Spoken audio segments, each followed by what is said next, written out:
অঞ্জলি প্রদান, হাতেখড়ি সহ নানা আনুষ্ঠানিকতায় পূজিত হচ্ছেন বিদ্যার দেবী সরস্বতী। খুলনায় বিভিন্ন শিক্ষা প্রতিষ্ঠান, ক্লাব এবং বাড়িতে বাড়িতে দেবমন্ত্রের মধ্য দিয়ে পূজার আনুষ্ঠানিকতা শুরু হয়। মন্দিরে মন্দিরে অঞ্জলি প্রদান করেন শিক্ষার্থীরা। সকালে বিভিন্ন শিক্ষা প্রতিষ্ঠানে পুষ্পাঞ্জলির মাধ্যমে পূজার আনুষ্ঠানিকতা শুরু হয়। প্রসাদ বিতরণও হয়েছে। সন্ধ্যায় থাকছে আরতি ও সাংস্কৃতিক অনুষ্ঠান। তিথিকাল শুরু হওয়ার সাথে সাথেই দেবী সরস্বতীকে পূজা দেয়া হয়। বিশেষ করে শিক্ষার্থীরাই সরস্বতী পূজার আয়োজক। পুরোহিতের সঙ্গে মন্ত্র উচ্চারণ করে দেবীর চরণে অঞ্জলি নিবেদন করেন পূজারীরা।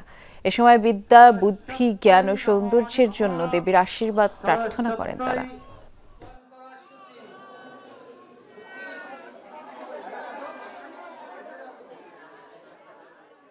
রেজাল্ট ভালো করে যেন আমি ভালো চাকরি করতে পারি, আমার মা বাবার মুখ উজ্জ্বল করতে পারি এবং দেশের জন্য ভালো কিছু করতে পারি। মা সরস্বতীর কাছে তো বিদ্যা বুদ্ধি চেয়েছি এবং সকল ধর্মের মানুষের মধ্যে সম্প্রীতিটা বজায় থাকুক। শিক্ষার্থীরা অনেকেই আজকে স্কুল কলেজের থেকে এসে বা স্কুল কলেজেও অনেকে দেখা পূজা হচ্ছে, সবাই আজকে অঞ্জলি দিচ্ছে, আগামী দিনে অঞ্জলি দেওয়ার সুযোগ পাবে।